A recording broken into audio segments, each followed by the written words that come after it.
ভারতবর্ষ পৃথিবীর সবথেকে বড় গণতন্ত্র, ষষ্ঠ বৃহত্তম দেশ, পৃথিবীর প্রাচীনতম সভ্যতার মধ্যে একটি। অ্যালজেব্রা, ক্যালকুলাস আর ত্রিকোণমিতির জন্ম হয়েছে ভারতবর্ষে।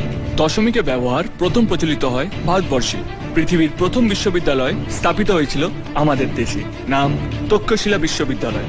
ডাক্তারির সব থেকে জটিল অংশ হলো সার্জারি, ওইটারও জন্ম হয়েছিল আমাদেরই দেশে। মার্শাল আর্ট, হ্যাঁ, এমনকি আপনাদের প্রিয় দাবা খেলার জন্মও আমাদেরই দেশের মাটিতে। আপনারা যে ইংরেজি ভাষা নিয়ে এত গর্ব করেন, সেই ভাষার বহু শব্দ আমাদের প্রাচীন সংস্কৃত ভাষা থেকে নেওয়া। ভারতীয় রেল পরিষেবা পৃথিবীর সবচেয়ে বেশি কর্মসংস্থান করে থাকে।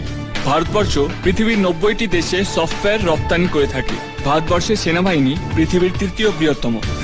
তবু আমরা কোনো দেশকে আক্রমণ করি না, তার কারণ এই দেশ মহাত্মা গান্ধী, রবীন্দ্রনাথের দেশ।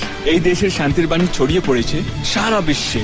এই দেশ সিবি রমন, সত্যজিৎ রায়, অমর্ত্য সেনের দেশ, যাদের জ্ঞানের ও প্রতিভার আলো সারা পৃথিবীকে আলোকিত করেছে। এই দেশের মন কত উদার, তার সব থেকে বড় প্রমাণ হলো মাদার টেরেসা। এই উদারতা আছে বলেই 28টি রাজ্য এবং 7টি অঙ্গরাজ্য থাকা সত্ত্বেও ভারতবর্ষ এক এবং অভিন্ন। তাই আপনারা হাজার অপমান করলেও আমরা উদারভাবে আপনাদের বলতে পারি নমস্কার।